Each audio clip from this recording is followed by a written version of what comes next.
What is good, my ex-homies? It's your boy Jacob Gooden. We are back for another week in the Ex-Homeschoolers Club, and I'm so pumped today. I've got a new homeschool friend. Beau is joining us, and we're going to touch on not only his homeschool experience and just like life and, all the things we normally do, but also we're going to talk on mental health. We're going to talk about sexual identity and just like growing up and things changing in our just a lot. We're gonna touch on a lot of different stuff, and so this is also a little bit of a trigger warning because we are gonna touch on some things like suicide, again in that mental health piece. But we're gonna give some resources, and we're gonna talk about coming out of that, being stronger on the other side, getting help for those types of things. And so yeah, so with that, Beau, welcome to the Ex Homeschoolers Club. I'm so stoked to have you. I'm stoked to be here. I'm really excited. Yeah. Yeah, we're gonna have a good time. Let's let's start with kind of like an overview of your homeschool experience. You and I don't know each other very well, so like give me a taste. Like, were you homeschooled all the way through? Siblings, were they homeschooled? Like, what did a day in the life kind of look like for you growing up? So I'm the oldest of three. I have two younger siblings, and I attended, I think, some sort of daycare or kindergarten when I was really young, and then my parents started homeschooling me, and then my siblings followed afterwards. I have two younger siblings. We were all homeschooled, and we were homeschooled primarily, from what I understand, was like religious reasons. Like my parents wanted to foster a love of like Christianity. And I think that like I don't get into why my parents did what they did. I don't know. You'd have to ask them. But for me, it was really like a, just a chance to learn a different way. Yeah. So I was homeschooled all for 11 years basically. And I say that's all the way through. I did a year at community college, and that was my senior year, I guess. But it really was like the start of my adulthood. Did you have like a lot of structure in your homeschool world, or was it like super unstructured? Like, I think about like my mom when we started, it was very like, we're gonna be up by like this time and we're gonna be at the kitchen table and here's the books we're doing and all those types of things, and we're gonna crack through all of these lessons today. And I think she was trying to mimic a little bit of like, I had gone to public school for 2 years, so I think she was kind of trying to mimic a little bit of that. But quickly that just kind of fell by the wayside and we became much more like loosey goosey, I guess is the best way to put it. But like, it was kind of sleep in, work when you want, just get it all done. It was kind of like we put like a goal by the end of the week, and it was like get it done by Friday night, kind of a deal. But so how was that for you? Did you have a lot of structure in your homeschool environment? More unstructured? What did it look like? I think for the first year of homeschooling, I remember my mom has a background in education, and Hmm. it was very structured because it was just me and my mom. My two siblings were at daycare or school, and or some whatever I did for those first couple of years that I don't really remember. But I was it was very structured, and it was kind of nice. I really, as an adult, I know I love structure. I love when things go the way they're supposed to go in a certain order. That's just who I am. So I Yeah. imagine it was probably pretty good for me. By the time we reached my second year of homeschooling, my parents decided to try a new curriculum. It was all video based. I think it was like a Becca. So like they recorded a classroom, and I watched it, and my mom didn't really have as much involvement in that. In like when I did that, she made sure I did it, but she didn't like say you have to do it by this time. And I was thinking about this earlier. I was thinking about how there's this line in the movie Tangled that came out when I was younger. I don't remember exactly when it came out, but there's this line where one of the like thieves that's trying to steal the like crown is like, "Oh, we did all this and it's only 9 in the morning." And I remember my reaction to that. At this point, I was well into like childhood. I remember being like, 9 in the morning is when I wake up. Like, how can you get all this stuff done by 9 in the morning? Because I did a lot of sleeping in. And so it became less and less structured as time went on. And I think that might have been not very helpful to me now that I know more about myself. No, I feel you because yeah, I was a night person, so like I would do school late into the night, read super late into the night, and yeah, and then sleep till 10 in the morning or so. And by the especially by the time I was like graduating high school and stuff, I just kind of yeah was on a totally different schedule. But yeah, college definitely set me back on like the track of like, hey, I have to like structure my life a little bit more, and I'm responsible for that now, kind of a thing. But yeah, I don't know. Homeschool can have one of those either one of those effects, right? It's either like I build a strong structure for myself, or like I just kind of let myself not have structure. Yeah, and I think there are some studies, and I don't know specifically what they are, but they show that like teenagers do naturally wake up at a like later time, like their Yeah. circadian rhythm is more geared towards sleeping in. So maybe that was good for me, but I think now as an adult, I really have had to learn how to structure my life and like how do I get places on time and how do I get assignments done for work and all that. So it's been a Yeah. learning experience for sure. You said your mom was involved, and had kind of an education background, but as time went on, did you become more like the sole teacher for yourself? Like I mean that in the sense of like I feel like with homeschooling, a lot of the story you get is like as a younger kid, parents are much more involved, right? You got to learn how to read, you got to learn how to write, you got to learn the basics. And then as you get older, it starts to become a little bit looser and it's more put on the kids of like, hey, you have to have these things done and your education is your responsibility. Was that true in your house or not? It definitely was true that a lot of my work was self motivated. I think Okay. my parents kind of helped me like set a curriculum, or maybe they just picked one out for me because when you're a little kid, like you can't make that kind of decision. Right. So they kind of picked out the curriculum for me. They said, "This is what we're doing this year, and here's the textbook." And then as I got older and older, it was less like, "Here's the textbook, let's do it with you." It was like, "Here's the textbook, go do it." Come back when you're done, and if you have any questions, ask. But I didn't feel comfortable enough to ask them for help, so I just didn't, and I just always felt behind and always felt like I was failing, even though there was no like metric to fail by. And I think if there had been a metric to fail by, that would have been actually really helpful because I could have like judged my abilities accurately. Yeah, no, I feel you to some degree because like there were periods where like I was grading my own work too. So like if Hmm. I got something wrong and I was like, well, I was only off by like a decimal point, like in math or something like that. It's like I could just I understood it, like I got it right, Yeah. but just not quite right.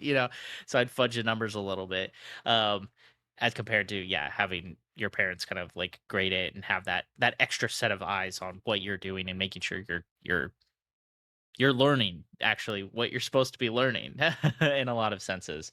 And I think there was some standardized testing that we did. It was not required, but my parents wanted to make sure they kind of knew that I was like at least getting a proper education, I think. But I never saw the results of those standardized tests, so I had no idea how I did. And I always assumed that I did terribly because they just didn't say anything to me. I assumed if I did well, they would like be excited for me, and they just never Right. told me. So I just didn't know, and I still don't know. And you know what? That's in the past. Yeah, exactly. We're adults now, Yeah. right? It's like I'm curious just like I always like to kind of ask now like where people grew up. Like did you grow up in one state and homeschooled in one state? Did you move around a lot? And then kind of like roughly what kind of era of homeschooling you grew up in. Like I was a product of the 2000s and then I graduated in 2014. But yeah, so like where kind of cuz homeschooling is different across the whole country. Um learned that in the more recent years. But yeah, where'd you grow up, and then like a rough kind of like timeline, so we get an idea of like where we are. So I grew up in Connecticut. I lived in the same town my entire life, and I never really moved. I know when I was getting close to graduating, my parents actually were talking about moving to like a different house because I guess they had the means to do that and they wanted to. And all of us kids were like, "No, don't do that. We want to live in this town." Looking back on it, I'm like, it wouldn't have been that bad to just move one town over to a nicer house. But at the time, it Yeah. felt really scary. Yeah. So I was raised in Connecticut, and I I don't know the exact year my parents started homeschooling, but it was like mid 2000s, Okay. and so I did up until like eighth, I guess eighth grade. I did. at home stuff. Abeka, I think, was the primary curriculum, and then there was other stuff sprinkled in. And then in eighth grade, my parents decided to try classical conversations, which is like more of a community based curriculum. Um, and so that's what I did for the next 4 years. Yeah, the next four Yeah. years. And then I was like, I need to see people. I'm going to community college. And my parents really Yeah. pushed for me to try a high school, go to like public high school or go to a Christian high school. I was like, no, community college is the only option. So that's what I did. And they supported me in that. So that was really, I'm really thankful to them for that. That's interesting because, yeah, I mean, I feel like when I was junior high, high school, I started high school in 2010, and like there was a big at the time. I feel like in the homeschool community, there was just kind of like this big talk about like the dual enrollment thing, and it was like get your college credits while you're in high school. So like you'll graduate high school and you'll either have a bachelor's degree or you have an associate's degree, and then you can just easily walk into college, do 2 more years. You're gonna save a boatload of money. You're gonna do all these things. I quickly realized not for me. I did do some CLEP exams and things like that to kind of get ahead. But yeah, it was not for me. I was like, I'm just gonna do 4 years of college. I'm gonna be AKA like I'm gonna be kind of like a normal kid in that capacity. But I did have a lot of friends who did like their last year of high school at a community college. And for you, was it that like you were just done with high school and you were starting college, or were you actually like finishing your high school credits in a community college? From my understanding, because my mom put together a transcript, we kind of worked on it together, but she did most of the work. It looked like I was ready to graduate college on paper. And that might be true from an academic standpoint. I did like test into like college level math classes and stuff. It was a Okay. struggle. I took a lot of studying that summer, but I did test into them. I'm very proud of that. That's the standardized test that I know the results to, and I'm so proud that I know them. But I think that like socially, I wasn't fully ready for college. I mean, I don't want to speak on what would have been more beneficial or not, but I was 17 and I was also like kind of set back socially by just my homeschool experience. And so going to like a smaller school would have been much, much more of a gentle transition than like, Right. I have to go to community college, which was something I thought the same thing that you were talking about of like, I will get college credits. I'll be ahead of everyone and I will Mhm. like succeed. This is the only way. And very much like black and white thinking of like this, scared 17-year-old that doesn't know what they're doing. Like, yeah. I'm curious, like from a community and like a socialization aspect. Like, you said that high school was where classical conversations came in, and that's a little bit more of a group setting. But prior to that, what did socialization look like for your family? Was it isolating? Were you doing co-ops or any extracurriculars? So socialization was limited by nature of like my school had three students and you know um, we went to church twice a week, once for like church services and once for like they called it like kids for Christ or like youth group and stuff. Yeah. And that was really like a good social experience for me. It was really like I felt like I was with my peers and I was away from adults most of the time, not like completely away, but away from my parents at least, which was really helpful for me. And I took a lot of like dance classes and like music classes. I did like group chorus for a long time and I did ballet. And I really loved those things, but that was about it for my socialization. It was like 2 or 3 days a week, and then the rest of the time we were at home. And I was watching my little videos on my portable DVD player in my room alone. Yeah. And that was really hard. That was really Yeah. hard on me. Are you an extrovert or are you an introvert? I definitely am more of an introvert, but it's Okay. interesting because I have taken that the personality test with the 16 types multiple times throughout my life. Once when I think I started it when I was like in eighth grade and I got really, really into it. And it's interesting because every time I've tracked the introvert and extrovert like meter, of like how introverted are you versus how extroverted are you, and it actually leans more towards extroverted every time I take retake the test throughout my life. It's never gone fully introverted, but I'm definitely like, it's interesting to have watched myself kind of come out of my shell and be more talkative now. Now that I kind of know how to talk to people. Yeah. I'm like a 50-50. So I'm an ambivert. So I can do very well all by myself and kind of isolated. But yeah, I need people, but I don't always have to interact with people. I'm like an introverted extrovert is what I like to tell people. I'm like, I can go somewhere and if there's just people around, like that is what energizes me. Uh but uh but yeah, but of course, yeah, everyone needs human interaction at some point Yeah, as well. Um yeah. for sure. Otherwise we genuinely go crazy. Hmm. Um so when you transitioned into classical conversations, was that like a little bit of a breath of fresh air to some degree where now you're having a little bit more of consistency with like, hey, I'm going to go see other people and I'm going to be around students and more in a classroom setting? Was that like helpful for you in any way or? It was a mixed bag. I think at initially it was extremely helpful for me to be around other kids my age. It was really like very classroom setting from what I mean, as someone who has not spent a ton of time in a classroom, it was structured. Like 1 hour we're doing this, the next hour we're doing this, and we took 10-minute breaks in between and went outside and played soccer and ran around and had fun. And I loved it. Like I really loved like the just being around people and learning and in that sort of kind of classroom adjacent environment. It was really fun. Like it felt like, but there was also a part of me that really felt like I was like, I didn't know all these other kids are so smart. They've been studying Latin their whole lives, and I don't know anything. And Hmm. I felt behind. Um, which is which is interesting because looking back on it, I'm like, we were all like 13 or 14. We all didn't know what we were doing. We were all really Yeah. awkward and didn't know how to talk to other people. And I wish I had Yeah. been more compassionate. Why do you think that you had such a like hang up on feeling behind? Because like I felt very similar. Like when I especially like headed into college, like I was not convinced that I was going to get into any colleges. I was like, I feel very average. I feel like potentially below average.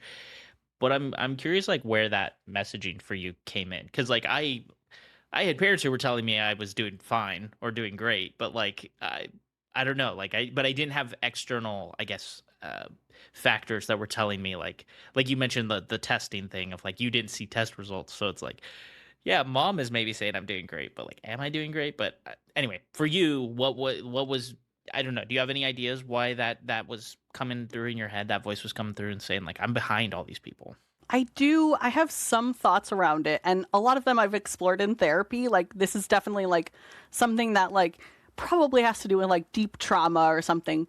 But on the surface, I know that growing up, I I was a trans child. I now identify as a man, and growing up, I was not assigned to that experience. And I wonder if there was a part of me that was really like felt out of place in, my, changing body, I guess. And I wonder if Yeah. I was looking at my peers and thinking they have it figured out because they know their role and they're feeling comfortable in it, or seemingly like, I Right. was talking to all the girls and they were talking about like, girl things and having crushes on boys and stuff like that. And that was not my experience. I was not like that. It just didn't match up. And so I felt out of place. And I think it wasn't so much this feeling of being behind as just like not belonging and not feeling included in my experience. That resonates with me in the sense that as I've gotten older and my friend group as we've stayed semi connected and things like that. That's while I'm straight, like a lot of my friends are part of the queer community and the LGBTQ and stuff, and so it's interesting to talk to them because yeah, for me, yeah, we're having discussions on like, oh, does Jacob have a girlfriend now, or does he like this person or that person? And it's like, yeah, but my buddy over here he's he's not feeling that. Like so I remember 2020 starting to have these conversations with people and then being like, "Oh yeah, like I just didn't feel like I could even contribute to the conversation or I was lying in those conversations and not able to be like my true authentic self." Again, raised in like you in a religious Mhm. environment. And there was guys and there was girls and that was it. And guys Mhm. married girls and girls married guys and that was it. That was normal, quote unquote. Yeah. And so as that's kind of gotten as that's shifted in my brain quite a bit, it's like it's interesting to have these conversations with people because I'm like, man, none of us had the words at the time to really put those pieces together in a lot of senses of like, why does this person feel out of place? They shouldn't. We want them to feel included here, but like they don't, right? And I think part of growing up, just in general, for a lot of people, is like this feeling of not belonging, and even like maybe it's like you're pretending that you're going along with everyone else, but you really don't feel that way. And I don't know if that's exclusively a trans experience, but I think it's just like it's something that I I haven't spoken to many of the people that I grew up with about this, but like I wonder if they were also feeling that and feeling that isolation in their own way, whether it was related to gender, sexuality, or even just like, I don't really want to learn Latin. I actually want to like try Spanish because it feels more, useful, but I wonder if maybe other people experience that. And I that's one thing I've learned as I've like talked to more people about their experiences is like a lot of people have felt that whether they were homeschooled, public schooled, private schooled, or trans or cis or non-binary or gender non-conforming, like a lot of people have felt out like outsiders. That's a good point because yeah, I think it is fair to kind of say like I think everybody to some degree knows the outsider feeling at some point in their life. When yeah, it could be a variety of different areas that Hmm. they feel that in. I'm curious for you, like when you kind of knew that like you were a man and like you're saying you grew up with a female identity and but feeling like this is not the right fit for me. Like when did that kind of click in your brain that you were like, "Oh, no, this is different. Like I'm not this anymore." It depends on like who you ask, but my transition timeline, my gender journey took a long time. For me, it feels like it was a long time. For other folks, it might be like, "Oh, you figured it out so soon." But I think Mhm. for me, it kind of went like this. I grew up. I was a child. I was living my life in a semi androgynous body and enjoying that. And then puberty happened, and I hated it. It was horrible, as many people have experienced. I think it I was just hated horrible for puberty too. everyone. It was just Yeah. like very uncomfortable, and I honestly like feel like at some point I kind of disconnected from like feeling my body as like a a real thing. It wasn't really part of my identity. And then I kind of started learning about different types of sexuality and like sexual identities. And I really strongly leaned into an identity as a lesbian. And that was really important for me to like take that step and be like, yes, I am a girl who likes girls. I do like girls, but I also really like men. I think so. That's my bisexuality showing. But at the time, like liking men as a woman was not accessible to me. It just that's not an option. Um, so I identified as a lesbian. I kind of that was when I started really pushing to go to community college. That was a big part of my push. Was like that is the only place where I will feel accepted. Right. Because I don't really know why, but that's what I thought. And so I really pushed for that.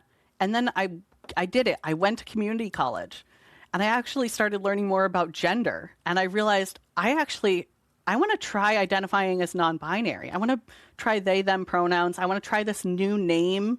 That's when I came up with the name Beau. That's why it's gender neutral, because that was how I identified at the time. And then over time, this was a very gradual transition. I realized I lean more towards the masculine identity. I still definitely connect with that non binary part of me, but I really am mostly identifying as a trans man. And it felt very slow at the time. Like it was really like feeling it out, figuring it out. And then I got to this place now where I'm like, I know how I identify. I know who I am. And I feel so much more comfortable. Yeah. Well, you have a confidence about you, which I think is awesome. Like Thank you.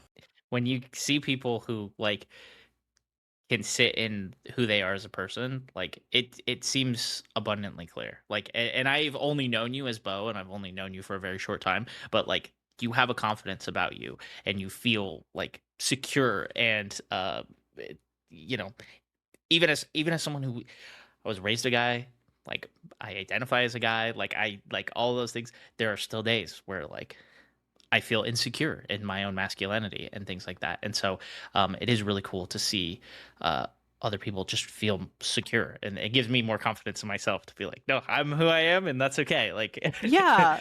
I think yeah, that's ultimately like the goal with like I mean, this is less homeschool stuff, but like understanding just gender in general is like it helps everybody. Like everybody feels more secure in their gender when they explore it and understand it a little bit more. And so I think that's like a really cool kind of side effect of my identity is that like I also get to empower other men to feel secure in their masculinity, which is so amazing. it's kind of weird to think about too. Like, I don't know. Like, I guess it shouldn't be weird, but it feels strange to say that a trans man makes me feel more secure in my sexuality or my masculinity to some degree, or gives me more Yeah, confidence to do that. But like, it shouldn't be weird. It just is. it's just different, right? Like, Yeah, and I've actually heard a lot of cis men share that experience online or like even in person, and they're like, "Wow, actually, yeah, this makes me feel really good." Like, I think about it as like positive masculinity instead of like toxic masculinity. Like, it's yeah, almost like we're hyping each other up to be masculine, and that's awesome. And if one of us is like, "Oh, actually, this is uncomfortable for me," accepting that like that person is doesn't want to do that, like that's good, like that's positive masculinity, and I think that's awesome. I'm curious, like going back a little bit to like school and stuff like that. So you did your year of community college, and it gave you kind of the freedom to be who you are and explore gender and identity and things like that. Did you then immediately go on to more college? Did you take gap year? What did kind of after high school start to look like for you? So as much as community college was a very like affirming experience for like my identity, it was actually like I think of it as this idea of like backdraft. So it's like a firefighting term. So you have a fire in a room and the door is closed, and you need to get to the fire. You need to open the door. The fire in this case is like my mental health. Like it's just really bad, but it's like lower. It's not as bad. But then you open the door and this fresh oxygen rushes in, and the fire like races up and gets a way Right. worse. That's kind of how it was like in college. I did like 1 or 2 semesters. I did terribly like academically. I didn't know how to take a class. I didn't know what a syllabus was. I just wasn't really prepared, and all this like hype up of like I'm gonna get these college credits and be way ahead of everyone else, that didn't happen. And I really struggled. Like I struggled academically, I struggled mentally, I struggled financially. It was just a time of like realizing how terrible I felt. And that was part of like coming out to myself, was like realizing like, oh, being a woman feels terrible. And so it didn't go well, and I decided to try to take a gap year. It ended up extending, and I think my credits have probably expired, so it's still going. Like I guess like 5 or 6 years later, it's still going, and that's okay. Like college Yeah. wasn't for me. I might go back, but it's not for me right now. Yeah. And that's totally fine. I always tell people all the time, like if college is important to you and you want to do it, you do it on your time schedule. I would tell my grandfather this. He was like in his 70s. He would always talk about how he regretted not going to college, and he had made certain life choices that he didn't result in him getting much college experience. Like, what's stopping you from going back? Just go do the thing if you want to. If you want to do it, if you value it. But if you Yeah. don't worry about it. It's not a big deal. Plenty of people are successful without it. It's not in everybody's journey, and that's okay. I wish I had understood that. Like, you don't have to rush through it. You don't have to be way ahead of everyone else. You can just like do your thing, take a couple classes, try it out. I wasn't even paying for the community college. My parents were. And at this point in time, Connecticut has passed some laws and community college is actually free. So, like, if I had just waited and slowed down and relaxed a little bit and maybe gotten some mental health treatment at that time, it would have actually been much more comfortable and much Yeah. more like easy. I want to touch on the mental health thing if you're comfortable sharing, but like what exactly was going on? Because, and something I don't know about you, from my experience as a religious homeschool kid, mental health was not something my family talked a whole heck of a lot about. Our solution to a lot of issues, emotional issues, was like read your Bible, go to church more, pray more, those types of things. And it's not totally that my parents were against doctors, but they were not for a shrink. They were not for mental health stuff. And maybe they just thought, well, if it gets bad enough, then we'll maybe send the kids to therapy or something like that. But it was not ever really talked about. And so it hasn't been until now, being an adult, where I've gone to therapy a couple times or I've looked into practices and things like that. But, you know, was mental health something that was talked about when you were growing up and in your family, or not? And then like what was going on? So, mental health is something that historically my family really struggles with, even going back like generations. We have a pretty strong family history of mental health struggles. And I don't want to speak for my family, but I know that when I was being homeschooled, I felt very isolated, very alone, very unhappy. And I know from talking to my siblings, they also felt that way. And so I don't want to speak for my parents, but a lot of us felt very like we didn't feel good. It wasn't going well for our mental health. And when and this is where you might want to give like a trigger warning or like a content warning. I'm going to talk about suicide, and I won't go into any explicit details, but I'm going to discuss it. So when I was 16, I attempted suicide, and that was not the first time I would attempt, or it wasn't the last time I would attempt suicide. And I remember feeling at the time that, you know, if things were going to change no matter how things turned up, and it might be for the better if this happened. And nothing changed. I survived. I did not go to the hospital. I did not receive medical treatment or mental health treatment. And I did receive biblical counseling from someone at my parents' church, which was really just not a great experience. It was a mixed experience. But it was like a really hard time in my life. It was just really I felt like things were going to change if I survived and things were going to change if I didn't. And nothing changed. No one reached out to me. And I didn't even really talk about it for a long time. What's so tough with like the mental health thing is your point about like thinking like it's gonna change, right? What I've realized is, yeah, like I've similar things with some of the hangups that I have is I'll be like, okay, this thing is gonna happen. I'm gonna hit this goal with work, or I'm gonna accomplish this thing, or I'm gonna turn 30, or I'm gonna whatever, and this magically I'm gonna be fixed. And then it happens, and then nothing changes. And it's like, that's very frustrating, right? Because they're just like, I need something to change. And the environment that we grew up in, we're very religious, very like I said, my environment, read your Bible more, pray more, God'll reveal the answer to you. That's not a tool. That's not like the tool that's gonna fix you. There's actual like you need a doctor. You need you Hmm. need you need tools, right? And and so like I have anxiety. Like that's something I struggle with almost on the daily. Like I know the things that trigger it now. Like I've learned to manage it better, not perfect, but better. And like I have the tools now in my arsenal that I can say, oh, I need to journal, or I need to meditate, or I need to not drink caffeine, or all these different things.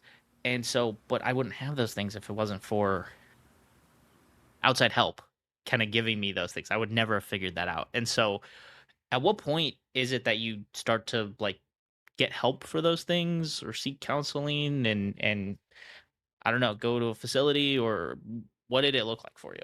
So from and that part period in my life, I just have to give disclosure. That period in my life is very like foggy. It doesn't it's hard for me to line up like how the timeline of things happening because I just wasn't doing well mentally. I was really Yeah. struggling. But I think I did have a therapist when I was a teenager. And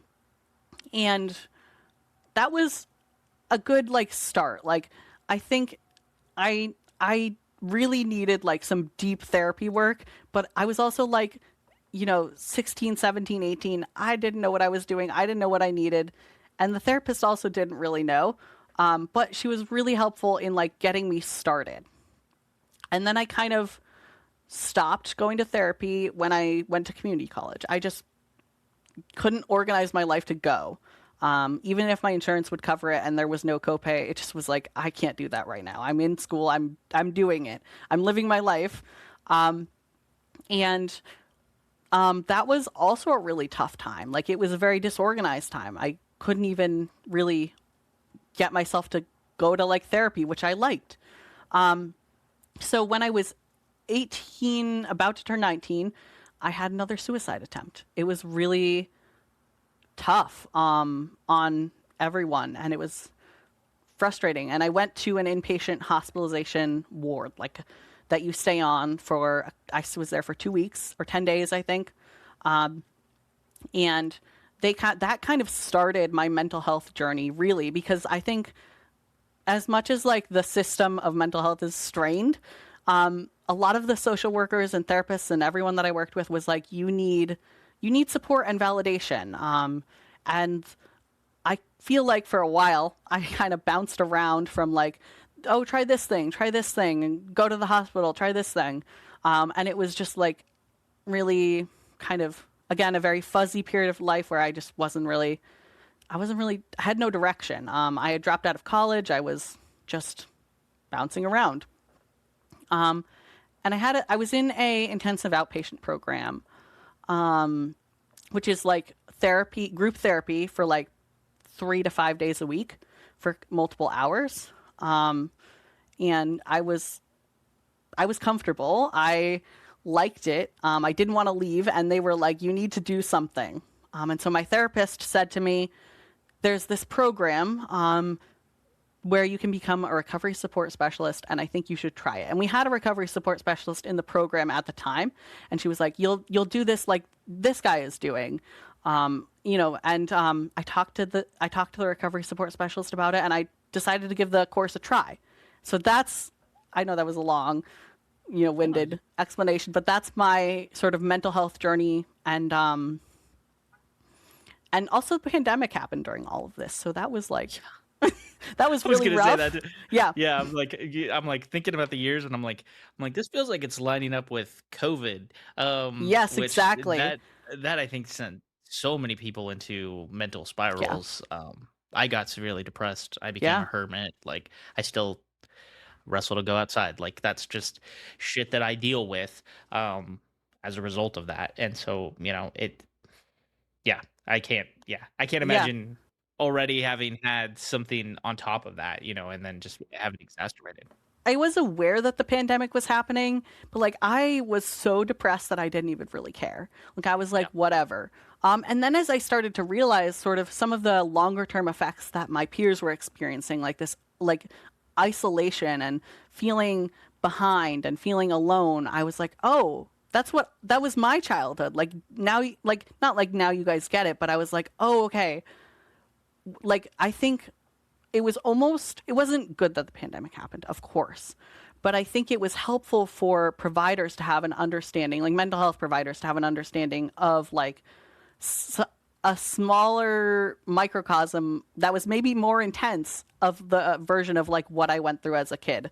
I can kind of explain that to people now and be like, yeah, I was just in the house and I couldn't go anywhere and I, didn't really have any friends and I didn't know what to do and I spent a lot of time online. Yeah. That sounds like a lot of pandemic experiences. And so people can Yeah. relate a little bit more. No, I had Stefan Merrill Block on the show recently, and he asked the question. He was like, during the pandemic, did you feel a justification, or not a justification, but he was like, did you feel kind of like a satisfaction with all of a sudden everybody else had to experience the thing that we experienced as a kid? And so it's like Yeah. they get it now. And I was like, yeah, a little bit, because I would get on calls with people and they'd Hmm. be like, stuck in the house for, it's been 3 months or whatever. And I'm like, yeah, welcome to my world. Yeah, no, I remember watching that episode just recently and I was like, "Oh yeah, like that's exactly what I was feeling." It wasn't like hopefully not like a, vindictive like I was right, but like it was just kind of this like, yeah, I get where you're coming from. Yeah, exactly. It's a much Hmm. more, for me, it was much more oh yeah, like I've been training for this. Yeah, Like exactly. Yeah, yeah. you just came in the ring. I've been in the Hmm. ring for years Yeah. already. So, yeah. I want to ask some more about like you becoming, an advocate and a mental health, you know, like helper and like just your time in that space, because like you said, you were in the facility and you were like, okay, there's this opportunity to take a class and like come and like be of help to other people who are struggling with similar things to me. And so what has that like looked like for you? What did those classes look like? What is that just like experience like? Is it a career for you? Is it a volunteer thing? Like, let's talk a little bit about that. Yeah. So, as a recovery support specialist, I say this spiel all the time, and my patients know, like, they've heard this before. I'll, like, come in to lead a group and I'll be like, my name is Beau. I use he, they pronouns. I'm a recovery support specialist. That means I'm a person with lived experience in recovery. I've done groups in therapy, and now I use my lived experience to support folks in this program. So, I say that spiel a lot. But what that means is so recovery peer support work varies on a state by state basis. And I'll speak mainly to like my experience in Connecticut. But like if you're interested in this kind of work, I recommend like I don't even know where to start, but like looking into what your state has for like recovery support specialist or like some variant of that term. Okay.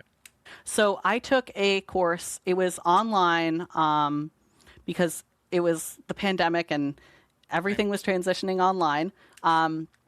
And it went over the course of several months, but it was really not that like intensive a course. Like it wasn't like you have to do all this studying and all this.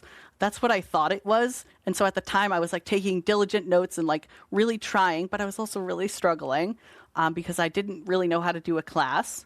And I was 100% certain that I would not pass this class because there's a test. You do have to pass it. It's a pass fail test. I was so sure I wouldn't pass the test. Even when they explained that, like, it's open book, open note, like, we'll help you study beforehand, I was like, I'm not going to pass. I'm going to be terrible. I did pass. And that was, like, really exciting for me. I passed the test and I became a recovery support specialist. And I started working. I did an internship. It was like it was actually really good, like gradual transition into working. It was very like minimal. I did an internship at the program that I work for now. And I did not know at the time how many people I had in my corner and how many people were rooting for me. Um, what I knew was that my internship was about to wrap up and I was going to have to find a job.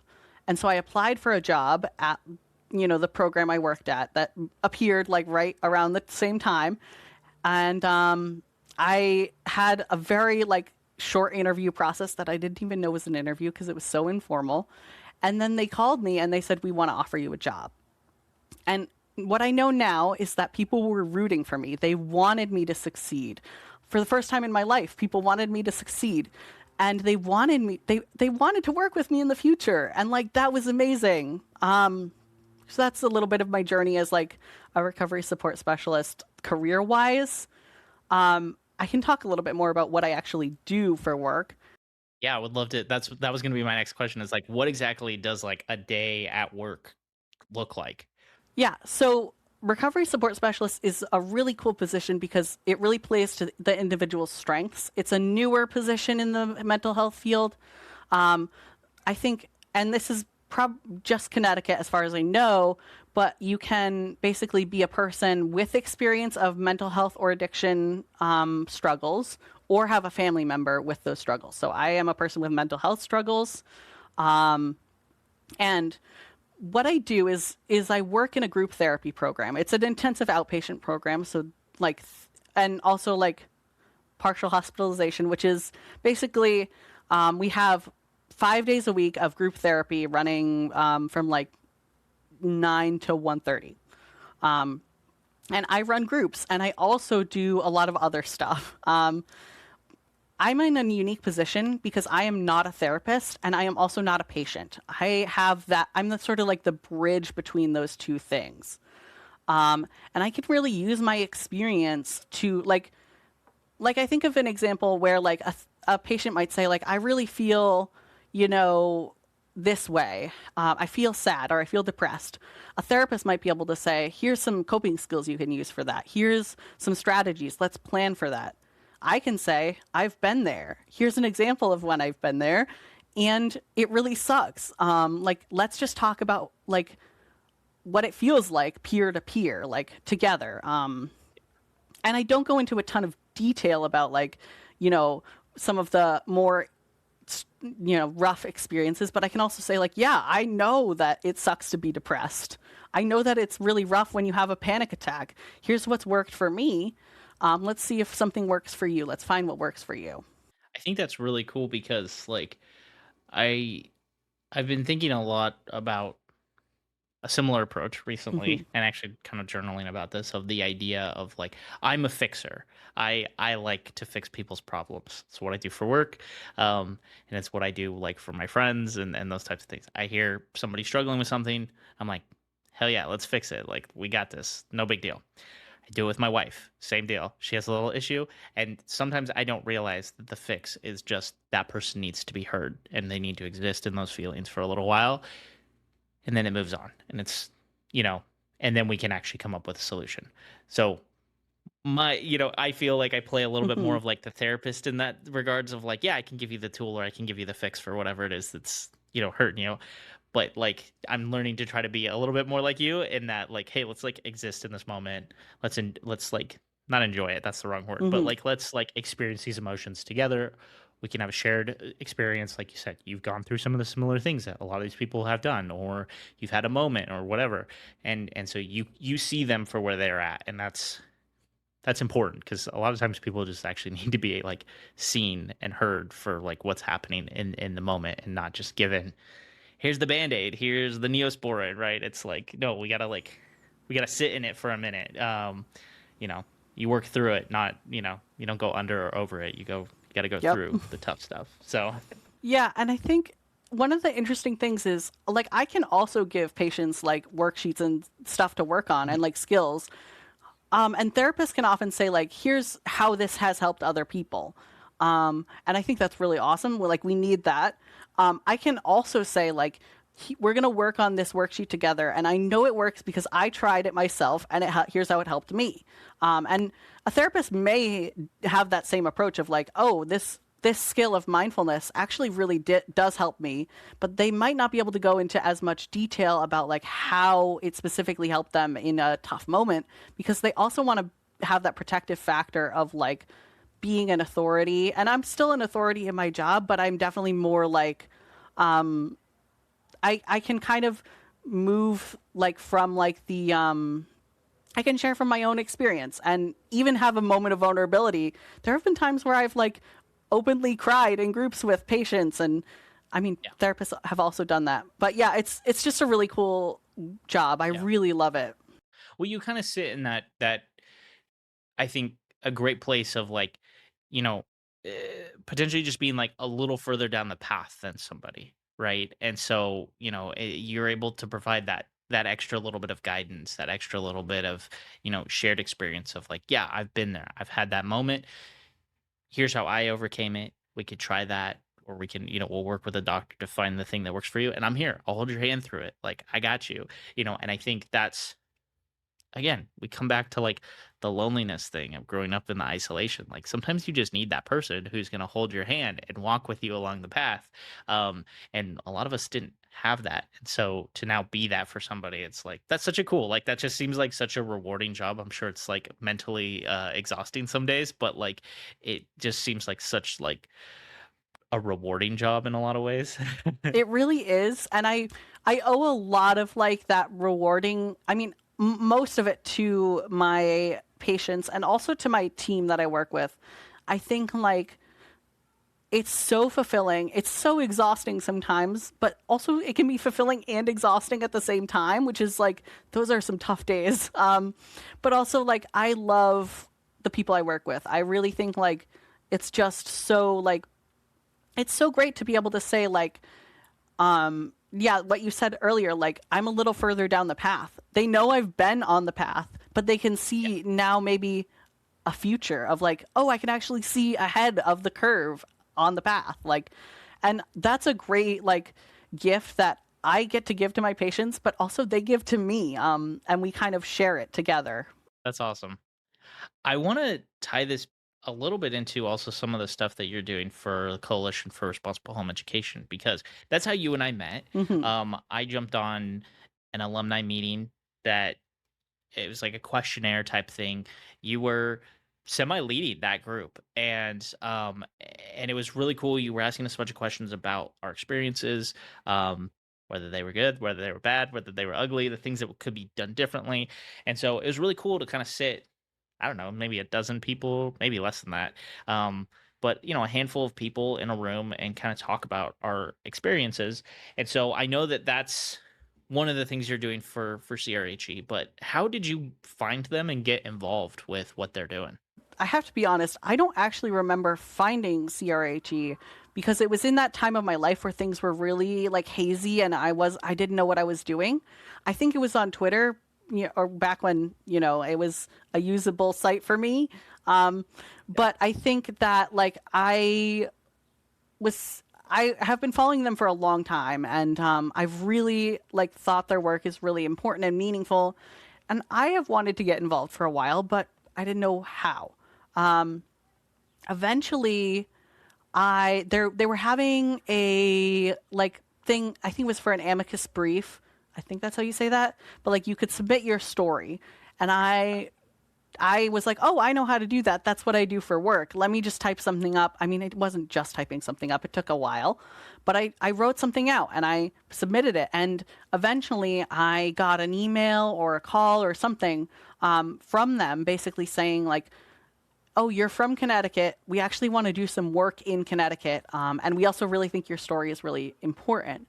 And I was like, whoa, this is awesome. Like, I'm actually doing it. And so I connected with them through that way, and they started doing some legislative work in Connecticut, and I got involved there. And I kind of got to know Tess and Jonah a little bit more, who kind of run the Coalition for Responsible Home Education, and I started sharing like I want to run a support group for CRHE or for homeschool alumni because I know I can. Like I have the skills, I know how to do it, and people have been asking for this for years. I've seen it online.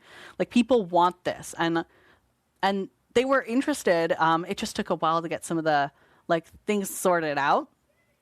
So we did our first group, and I think you were there. We did a focus group beforehand, and then we did our first like real group, and I can't remember. I don't really Was in one remember. of those. Yeah, Yeah, you I were in remember it one was of very those. early. Yeah. Yeah.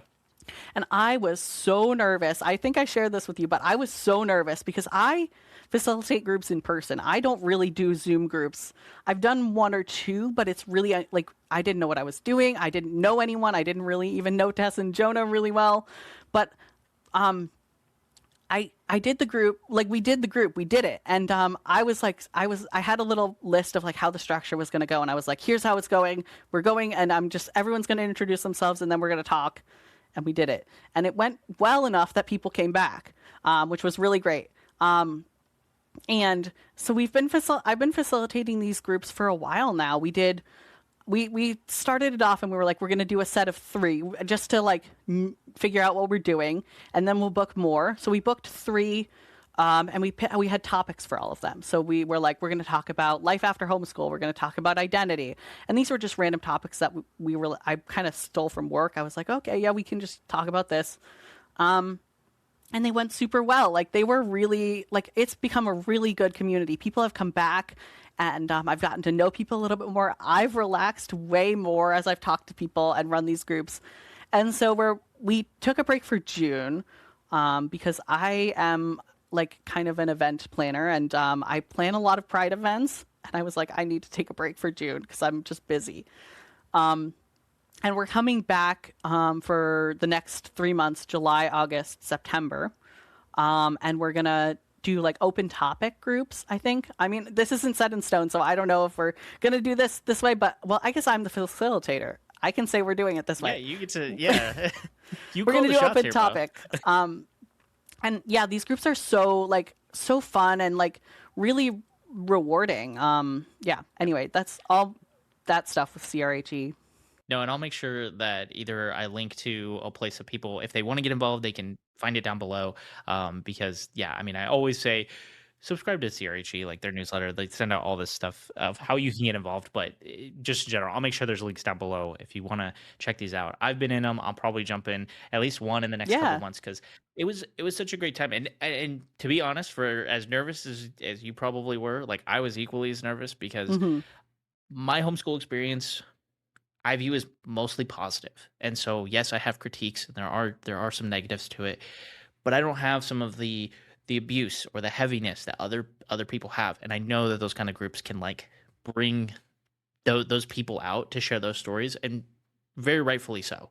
And so I felt I was very nervous to speak because I was Hmm. like, well, I kind of view it as like a good thing. Um, but everyone was so like okay with that. Like, and that was, I think what was great was like, it was a very nuanced conversation. It did not feel like a set in stone. This is good. This is bad. Like it felt like, hey, we can have discussion over this and it's about everyone's individual experience. And that was what made that like so great for me and why I want to come back. Hmm. And I don't ever want the groups to feel, and I'm the facilitator, so I can say this as we established, I don't ever want the groups to feel like, we're promoting this agenda and we're here to work and we have to, this is good, this is bad. I would never want someone to feel like their experience was invalid because they had a positive or even a negative experience. I think we get enough of that from everywhere else in the world. And I think like it's just your experience is what it is and it's yours. And I want to encourage people to share it because that's really helpful in recovery. Like that is what helped me kind of become more confident and know what I'm talking about when it comes to my own experience. Because I'm like, yeah, I have been talking about my experience for years. Like people may be surprised to hear like, these certain aspects of it that I haven't talked about before, but I've been talking about it for a while now. I'm curious where you sit on the whole homeschooling question now. Like, do you have a positive view of it? Like, if someone's coming to you and they got kids and they're like, "Hey, I'm thinking about homeschooling my kids," like, but what do you think? Like, should I do it? Should I not do it? What should I be looking for? Like, what are your thoughts when people are kind of approaching this issue? I think it's very individual. Like, I think it is ultimately like a very specific question to like what is actually going on in that situation. If someone just sent me like an anonymous message that was like, should I homeschool my kids? I would not be able to answer that for them. For me, homeschooling was not a helpful tool. It wasn't useful to me. It was in some ways. It was, I mean, a mixed bag. It had its ups, it had its downs. But it really was like, I think I would have benefited from more structure and more social support.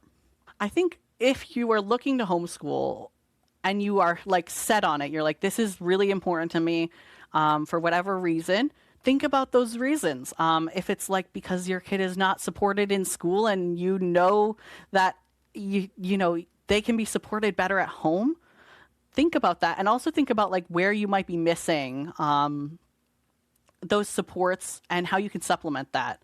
If you are wanting to homeschool your kid for religious reasons, that might be something to learn to like think about a little bit more and be curious about. Not from necessarily a place of judgment, but just like exploring, like why is this important to me, and also if your kid is able to talk to you, ask your kid what they think about it. Like if your kid really wants to try homeschooling, it might be a good option. But if your kid is really like against it, that's also really good information that like it might be. I mean, at least considering. Like I would hope you would at least consider it. So ultimately, I think it's a very personal question, and I think that like it can. There's so many sides to it that like I don't think I could answer it for one specific person. That's something that they'd have to answer. So yeah, that's my Yeah. No, that's a fair answer. The thing I would add to that is also like it's okay to change your mind. yeah. Like if you do it and then you're like this isn't working or there's a variety. My kids struggling even more in homeschool. Like it's okay to go back. It's okay to change it up. And that's okay. My parents for a while did a very like year by year, case by case basis. Like we talked when I get to high school, do you want to go to public high school? Like, you know, those types of things. Like you were saying, talk to your kid. Are you having a good time? I know like my cousin was also homeschooled. He was telling all of his friends in public school that he was going to be homeschooled the following year before my aunt even had decided to homeschool him. And Hmm. so like he had already made that decision and when she started to be like, "Why do you want to do this?" He was like, "I don't want to go to school anymore. I want to do it at home." And so she was like, "Okay, I guess we're going to try this." Um, so to your point, yeah, listen to your kids. Like they don't necessarily get to make the decision, but like it's good input, right? It's Hmm. good information to have. Like you don't want your kids to hate their life. Um, Yeah. And I think so that idea of like being able to change is something that I will often. So I've talked to a lot of people who are like, I'm questioning my gender identity. What do I do? My main advice to them is always like, it's okay if you change your mind. Try it, see if it works, see if you like it. Maybe just change up the pronouns, maybe change up the name, change up the clothes, whatever you want to try, and see if it works. If it doesn't, you don't have to commit to this forever, yeah, which is kind of an interesting overlap of like homeschool, like, I mean, just education in general. Like, I'd say that for college. If you try it and you don't like it, that's okay. So I yeah. think like this idea of being able to change and being able to just try things, see if you like them, and if you don't, that's okay. You don't have to commit. Is just a good skill for life. Oh, yeah, 100%. Just be willing. Yeah, be willing to change. Be willing to like. It's not always accepting defeat. Maybe it feels like it, but like it's Yeah. not. It's not always a bad thing to say this is not working. Um, but is there anything else we haven't touched on that you think is important to this conversation that we've been having? I think I want to share that like about like sharing your story, Yeah, and also like I've heard, this feels conceited to say, but I have worked with a lot of people who are like, I want to become a recovery support specialist, and they'll always add this, and I'm always like, don't add this, but they'll always say like you, and I am so glad they're inspired by me, but also like I want to empower people to be a recovery support specialist or do what they want to do like them. And so I want to empower people who are listening to this or watching this to like, if you want to share your story, you should. I think it's a really good tool. It's really like it's so helpful for you. For me, sharing my story was really powerful, but it's also helpful for other people. I'm sure like you have regular listeners of this podcast that have probably not shared their story, and they find it beneficial to listen to this. It's really cool to share it with other people. I will also say that sharing your story is really hard. It's really vulnerable. It's really scary. And if you do share your story, make sure you take care afterwards to like restore yourself and I've there have been times where I've shared my story and I'm like, "Oh, why did I say that?" But looking back on it, I didn't share anything like inappropriate. I was just like uncomfortable with the vulnerability. So like if you want to share your story, you should, and also take care afterwards. That's something I always say during my groups is like, this can bring up a lot of stuff, so just take care afterwards. I love that because I struggled for a long time to tell my story because Hmm. I just had this messaging in my head that it wasn't important. It didn't matter quite as much. Partly, I mean, growing up in the church, your testimony is like your most powerful weapon. And I was like, well, my testimony is really boring because I was a kid when I got saved. And all these different, and I was like, I've never been a drug addict, and I've never been an alcohol abuser, and I've never, my parents don't beat me, and like just all kind, like I was like, I don't have an interesting story. I grew up with loving parents. I grew up with sister, comfortable, like all this stuff, and it wasn't until I was like in my 20s, my mid 20s, where I was like, no, I think my story has got legs to it. It's worth other people hearing, because somebody will relate to it in some capacity. And like that's again, that's what I encourage. That's why I'm thankful for people like you, Beau, who come on and want to be vulnerable and want to share their story. For people in the audience who are lurkers and they're like thinking about it. You also don't have to come share it on the podcast. If you want to just talk to somebody, like get in the support groups that we were talking about. You can like email me, exhsclub@gmail.com. Like if you want to just like chat and tell your story, like totally down for that kind of stuff. We can talk about the good, the bad, and the ugly just one on one. It's all good. And then like to Beau's point, take care of ourselves after the fact is super important. Do you have any tips for doing that, for taking care of ourselves after? I honestly think like doing what feels good. So like I know I've been opening up to my therapist recently a lot, and it's been really hard to like afterwards like go downstairs and talk to the people I live with and like do things and feel like a normal person. And that's a very small version of sharing my story. I mean, it's big in some ways, but it's also like I'm sharing it with one person on Right. Zoom. And so like it's it's it's different, but I think like afterwards I've been like, okay, I'm not going to do any work. I'm not going to get anything done. I'm not going to be productive. I'm just going to do something fun. I'm going to play some video games. I'm going to read a book that's not super like dark or scary. I'm just going to do something fun and or maybe watch TV. I think just doing fun things that don't require a lot of effort. And also not ruminating. Like I would not lean into the like, oh, I should have said this or I did this wrong. That's like that can don't worry about that. Like it's already out there. And if you're like coming on a show like this, you could always send an email and be like, "Oh, could you cut this part out? Actually feel really uncomfortable with that." But I think just like letting it go. Like don't even think about what you just said. Think about that like in a week. In therapy. But like right now is the time for having fun and taking care of yourself and restoring. And maybe it's like taking a nap. Yeah, I think just doing fun things that are not work is really important.